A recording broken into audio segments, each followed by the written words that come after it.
Give us a break. Okay. I love it. I heard about the project, for who doesn't know, Willem and I are married. And,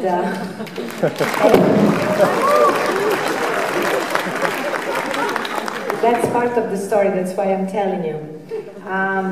When we first got together, my first present to Willem was a book of poems by Pasolini, by coincidence, of course, because I grew up as an Italian. I grew up with Pasolini was my hero as a poet, as a writer, as an intellectual, as an artist, as a filmmaker, in everything he did, basically.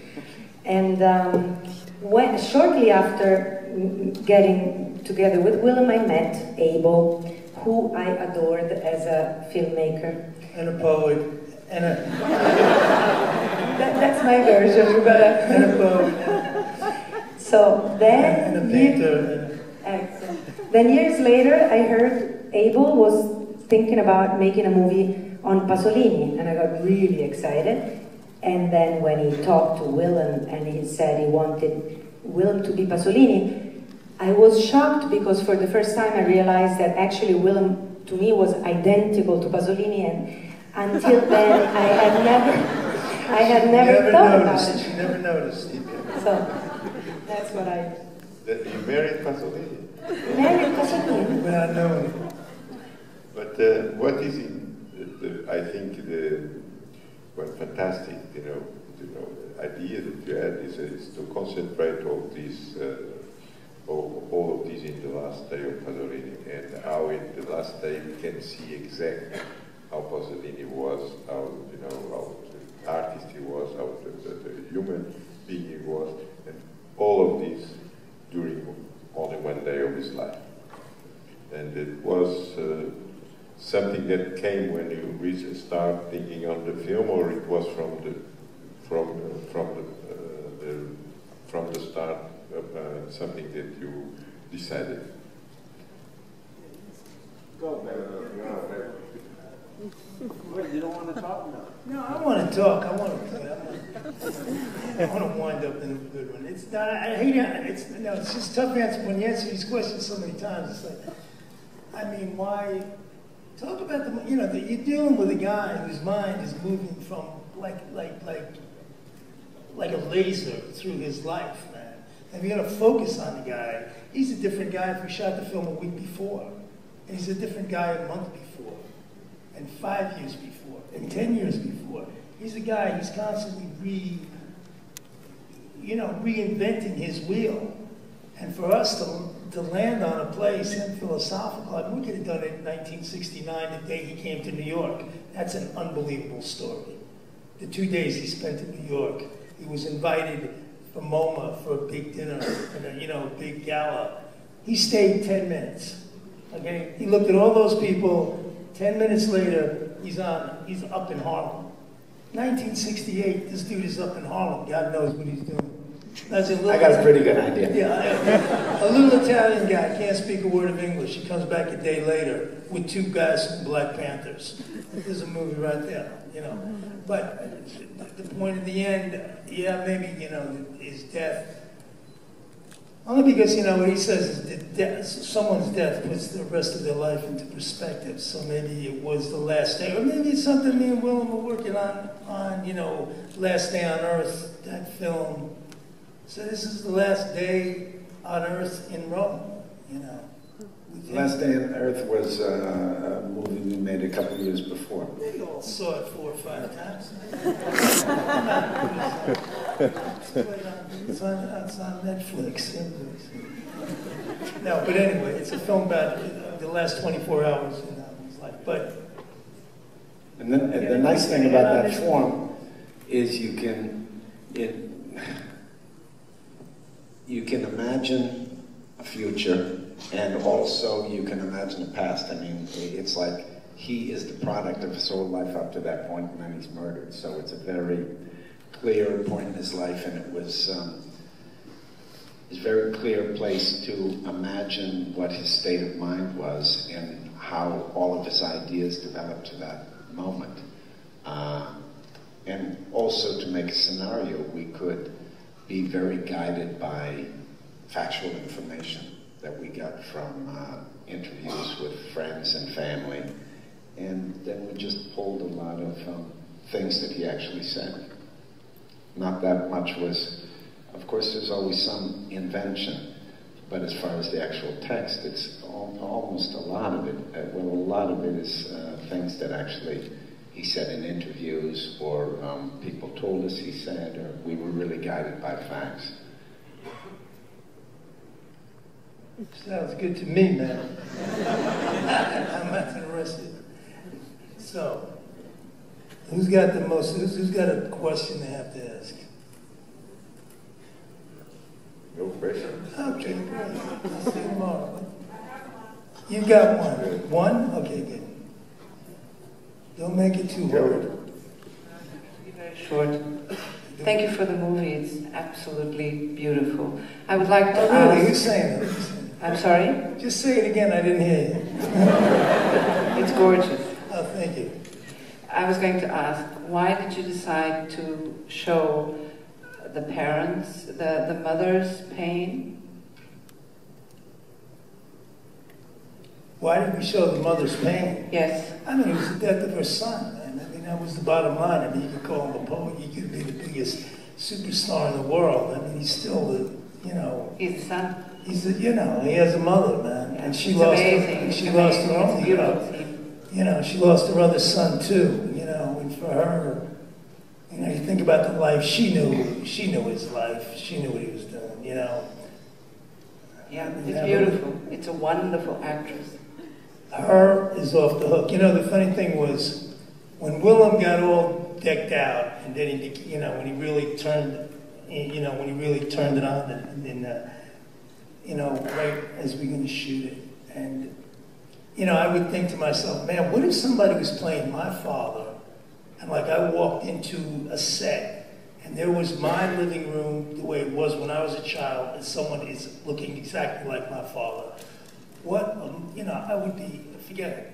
So, first day we're shooting, Davali comes, he sees him totally in, and he breaks out laughing hysterically. Right? Nanette, remember that? He's laughing hysterically. I said, oh shit, man, this is gonna be okay. And everyone kind of, but then he made a beautiful gesture the first day. He gives us a medal that Peter Powell wore, Soul Life, the one he's got in the shower. And he gives it to him, puts it around him. It was a beautiful moment, okay. One of many. But now, when the mother, Asti, right? She's playing. I had seen her 2 months before. This is funny too, because she's like an 85-year-old woman. I meet her in this apartment in Rome. I'm thinking, oh, that chick is there. We can, you know, great. We'll use her. We'll use this as the cover set. The chick is always going to be there. And I said, okay, where's, you know, I want to talk to her again. Oh no, she's in Paris and she's doing a play, and then she's going to be in Tokyo, and then she, you know, she's an 87-year-old woman. I thought never left her apartment. Anyway, she's the busiest actress in you know, in the world, right? And now we got to, you know, move dates around, and okay. So she shows up. She's like one of these actors now, comes on a plane, flies in, throwing her hair and makeup, you know, thank God she's the kind of woman who can do it. And now she comes on, like the camera is rolling, you know, we're shooting quick, right? The camera's rolling, and a woman who comes out in the first scene, comes, sits by me. Here's a woman who was one of Pasolini's best friends, looks at Willem, starts doing the scene, and just starts crying. Remember that? She cries uncontrollably, right? And I'm like, hey, lady, like, nothing's happened yet. The dude just woke up, you know. That's not fucking crying. What are you crying? No, he looks just like... Anyway, now the mother, you know, the poetry he wrote for her, the relationship, you know, people live with their mother. It's like, oh, I'm living with my mother. And this guy's living with his mother because he loved the shit out of his mother, adored his mother. I mean, it was such a special relationship he had with her. And, you know, the nightmare of that woman losing both her sons. And especially, you know, and the poetry he wrote for her. Right? I mean, you always wanted to get that one in there. We couldn't fit that poem in. But Willem's going to be reading it.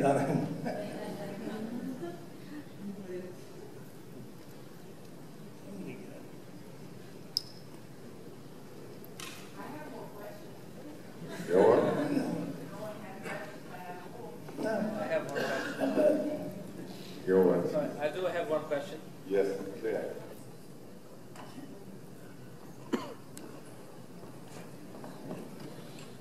Thank you. First of all, an amazing film. It was amazing. It's 2 for 2, I guess. 2 out of 500. I guess you'll be hearing that a lot tonight, because it's true. Really? Well, I have a question, because there's a part of the film in which he's in the restaurant explaining the story he's writing about the guy following the star. But from my understanding, he died before he could make it. So your vision of the story was like an homage, or did you make it by asking someone near him? That's my question. Near him, but we had the script. He read the, that was the first script he did where he actually talked it into a microphone, and it was on tape. So we actually heard him describing this film. Okay, and on top of everything else, the cat was an awesome, off-the-hook screenwriter. And when you got the pages of his script, you know, when you write a script, you know, you're basically, the great ones, I mean, the grips know what to do, okay? The actors know what to do. The director knows what to do. You not only know what to do, you're inspired to do it. You know, and we had the pages of his script. It was like, let's go, bro, you know? And then, you remember that time with Davali? This was another great moment. We were in a rehearsal for the other thing, and we were reading the scene from the transcript. And Davali was listening to that last scene, and it was really moving, you know, and he said, man, we were gonna make such a beautiful film. You know, because he was gonna play the other role with Di Filippo, and it was like, you know, he's in like the, you know what I mean, it really makes it, you know, there's just some beautiful moments there with these guys, because they're all in, and the love, and the passion. You know, the one thing in all the research we did, the real, all of it, you never heard anyone have a negative thing to say about the guy. Really, you know what I mean? And he just didn't. I mean, he was at his best to the lowest, you know, the smallest people on the set, the assistants of the assistants. It was always, how are you? How are you feeling? What's cool? You know, on the set, I'm basically an out-of-control madman from morning till night. This guy never raised his voice. He made Sal low. They told me, point blank, never once, you know, got angry at anybody. I mean, to imagine that film and think of that director never letting his anger get between, you know, get in the way of work, you know. It's, you know, what can you say? Paolo, do you have another question? No, I hear you. I'm not. I just want to hear you, and now I would like to ask Maria that you talked yet. You know, how you felt. You know, when they Abel. You know, I don't know if anyone knew Laura. I knew her personally. She worked with me, and I knew the relation she had with Pierpaolo and everything, you know, and I think it was really cast Maria on that role was really a fantastic idea, and you have to exist for a character like that in 2 or 3 moments, you know. What did you feel when Abel, and did you see any material of Laura or something, or did you work on that, or you just do it about what the people told about you about what I was Laura, or it was Abel that told me exactly what you wanted from you? The incredible coincidence is that I had been doing some of Laura's songs for about 2 years. I knew her repertoire. She was an actress. She was a dear friend from Pierpaolo, and she was also a singer. And she used to ask wonderful writers to make her songs. She used to sing a beautiful song by Pasolini called Ballata del Suicidio. I'm sorry? Sing? I don't remember it. But it goes, Pietà, Pietà, you want me dead. It's very strong because it's as if she, you know that song, I'm sure. Voi me volete, morta e sepolta. And it's a very strong critique, and it's like he was seeing his death. And I have something to add about his mother, because recently I resaw Saint Matthew, which is one of the O Evangelho segundo São Mateus, which is one of my favorite films of Pasolini. And all of a sudden I see at the end, at the crucifixion, and who plays the mother? Susanna Pasolini, the mother. So he put his own mother in the character of Maria. And so anyway, I thought it was like a miracle that Abel, whom I really admire, and Willem, you know, that they'd contact me for this role about a woman I had been, you know, working on. And it was a lot of fun because Laura, everybody I met and the interviews I saw about her, everybody said that she was really aggressive and really tough, and people were afraid of her. And it's like the opposite of what I am. So I really thank you, because it's like the best gift to an actor to give something very the opposite. So I really thank you. Three of us. It was a great experience. Thank you. We'll do the last day in the life of Laura Betty next. You know, and also, nice thing about Abel, he really invites you to be involved in the development of the scenario, the development of the actual text, the events that we're going to film. So it was really about a lot of reading and trying to inhabit his state of mind and be clear about some of the things he was saying, for example, in those interviews. So it was just a pleasure. I knew him as a filmmaker before, I knew him as a poet before, but before the movie I didn't know his critical writing so much. And ones that were really important were the Lutheran letters and the Corsair writings that were in, that he wrote for Corriere della Sera. And, you know, those things really brought out, for me, kind of made me realize how prophetic he was. And that was kind of a hope for me, because I think he saw things that were happening in Italian society and also Western society that happened and are still happening. So that really hooked me into what he was talking about. My job was really to inhabit those actions and really put myself in those thoughts. You look at videos and things like that, but you know, it was established very early. We weren't making a biopic to explain this guy. We weren't. I wasn't interested in imitation.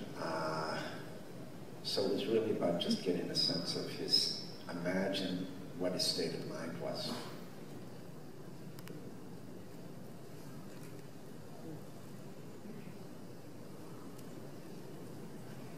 Any other question? You don't have to ask. One thing, I'm sure when you, I don't know, when you should Willem to the parties, because you work with him, because you know what the actor is, you know, I think it's not because he's, you know, physical close to Pasolini or not. I don't. He doesn't look like him now. Huh? He doesn't look like him. You know. And it's because, you know, he looks like what you knew what you could do with the villain in this part. And what is, for I think what is one very, you know, incredible solution is, you know, when you go from the English to the Italian, the English to the Italian, and now, I don't know if they're going to dub it, but I hope the film stays like that, because it gives this kind, even very strong, feeling when you see the film and about this university of these characters. Was that a question? Yeah, it's a great answer. No, it's good. Was that a question? What's the question? No, not the question. No, about what? Whoa, I don't know. No, it was wonderful. I agree. You do it, you thought always to do it from the English to the Italian? Or Well, I mean, I don't speak Italian. I mean, Willem speaks a lot better Italian. I mean, come stai, you know what I mean? Come va, come stai, you know what I mean? You got to stutterfy. You got to stutterfy. It's worth mentioning that we did try to film everything at least one take in Italian. At least one. I mean, we got an Italian version of this film that's pure Italian. I mean, she did the scenes both of them. They did their scenes in Italian and in English, but they speak. And of course, she speaks.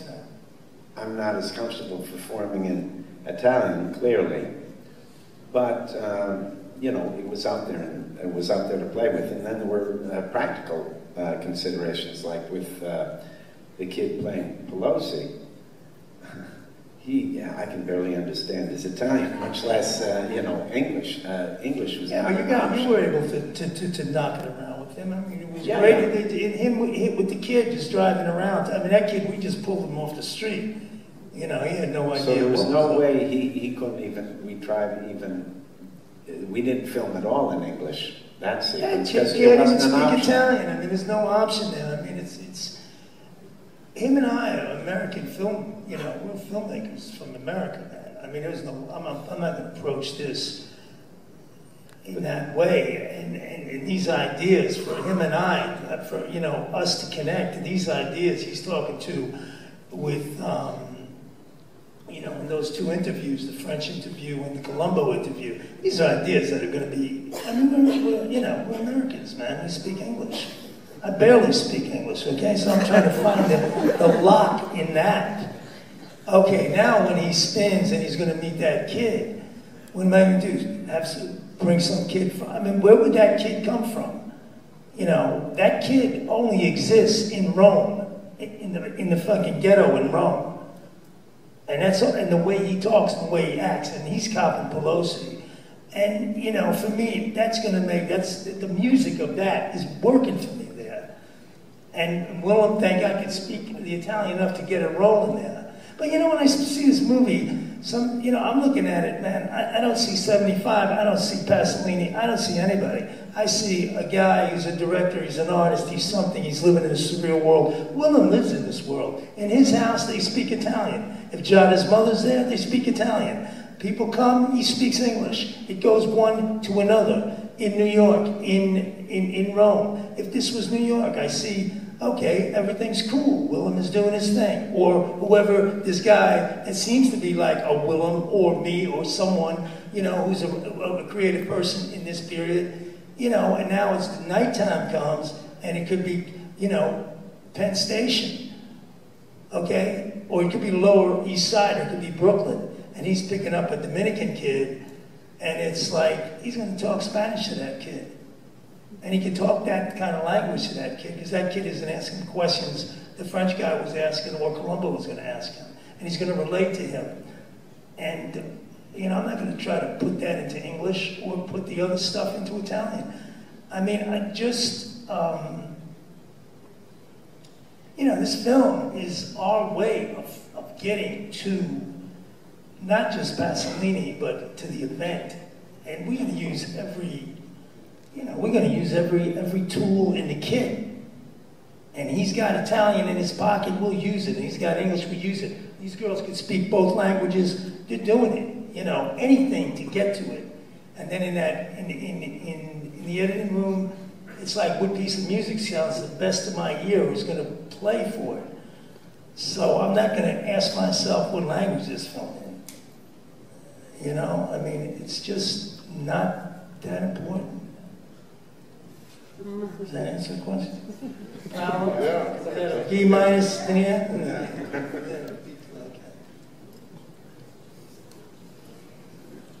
No, even that Pasolini didn't mind in what language was the films, because, you know, he shot, you know, some of the films were completely in Italy. They are dubbed in English, and the other ones are dubbed in English and everything. Exactly. So but what is, you know, it's because you go from one to the other one in the same version. That's something that is more, in a way, more revolutionary. more revolutionary. No questions? Good. You like so much the film and there is no questions? Hey, the more you like it, the less you get it. You want to see it again?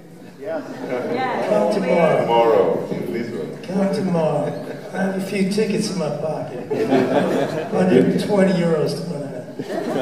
And they can think another question. Abel, most of your movies are shot in New York and they're very streety and greedy and nice. This one was shot in Europe. Here, upstairs. Wes, talk to us. This is great, Wes. Come in here. So this is the first time we've seen Abel in Europe shooting a movie. Right. Not true. And I'm guessing it's a lot different than shooting in the States. So He shot in Europe before. yeah. Oh yeah. So We shot right next to you. We were chin in Chita when you guys were doing the pickup shots for Life Aquatic. No, But anyway, Wes, what'd you think of the film, man? I liked it. I saw it also Welcome to New York yesterday, which blew me away. Oh, This one was, you know, Europe. I'm into that New York Abel Ferrara thing a lot. You mentioned the Lower East Side. I get, you know.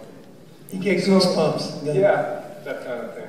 So I was wondering if you have any comment about Europe in cinema, and because I'm imagining it's two completely different worlds. So I was wondering if you had any thoughts on that. No, you know, absolutely, no, not absolutely, but, you know, I have my crew that we work with in New York, and, you know, when we did, say, 444, that was the New York.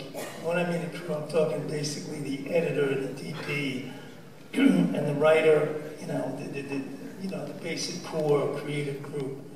And, you know, I'm lucky enough to have these guys here, you know, and I made like, this is the third feature we did here, and I did a documentary here. So,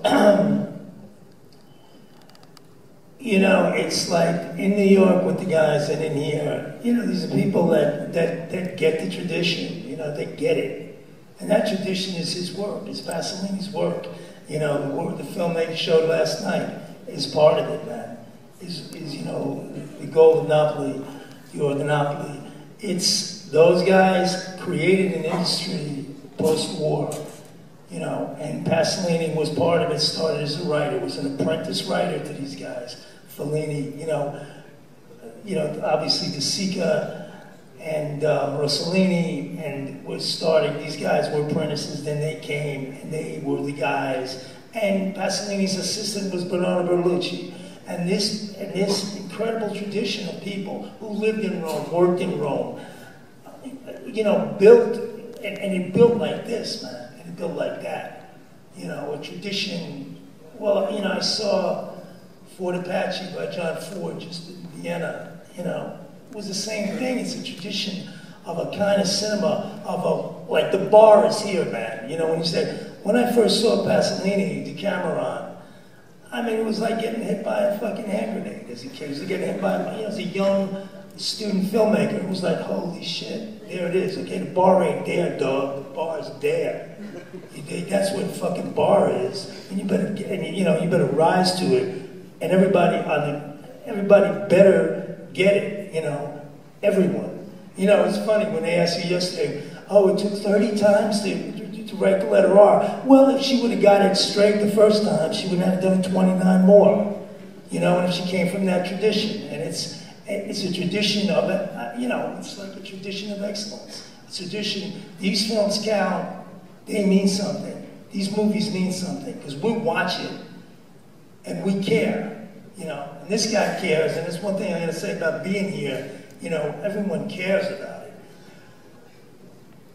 I used to get that feeling in New York, you know, at a certain period, you know. I don't know if I ever had it in LA.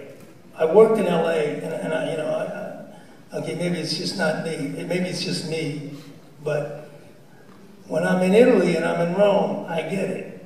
And it's not just when we're shooting, it's just the people in the streets, the way you're an artist, you're an actor. You're not being judged by, you know, what your stock portfolio is, how much money you got in your pocket. But you're an actor, you're respected. You're a writer, you're respected if you're a filmmaker, because the work is respected, and it really counts. And Rome, not that, okay, but I mean, I don't want to be just shooting up, but no, but Wes, in Rome, West, baby. Yeah, it's West, baby. Oh, listen. What? The guy asking the question. That's not, who is that? I'm sorry, where's Wes? Is he here or here? Oh, I'm sorry, dude, why didn't you tell me? I'm looking at you and I'm hearing this guy. I can't see. So who are you, man? What's your name? What? Paolo. Okay, excellent. Give him up, Wes. What'd you think of the movie? Come on, let me hear it. All right, cool. No, I'm hearing like this guy. It sounds like your voice. All right. No, I'm seeing you and like, you know, it's a little tough with the lights in your face. But anyway, the question of that is Rome. Rome is vital for me. I lived there, you know. Me and Christina lived there. I mean, it's you know, I remember a kid. I remember life there. I mean, it's because it's conducive to the work for me, man. You know? And he lives there too. I mean, he lives around the corner, right? I mean, how do you answer that question? New York versus New York. Rome. I mean, Rome is a. That's a big question. I'm happy to. Okay. How do you do it? There. I have a question for Willem. I heard in an interview that you have been following Maria de Medeiros' work for a while, and it was your idea in the first place to cast her in the role of Laura Betti. Can you tell us a little bit about that? No, I just thought of her and mentioned it to Abel. It's that quick. I think I had followed Maria, and then also Jada is a big fan of Maria, so we were a little Maria fan club, so she's always in our mind a little bit. And then something about her face, and I imagined blonde hair, and I thought she'd be game, because it's hard to come in into this world in a very short period and do a very important role. So I knew her reputation about being able to do such a thing, and I just mentioned it to Abel, and it made a lot of sense to him, and then we were happy that she accepted. That's kind of a simple story, but that's how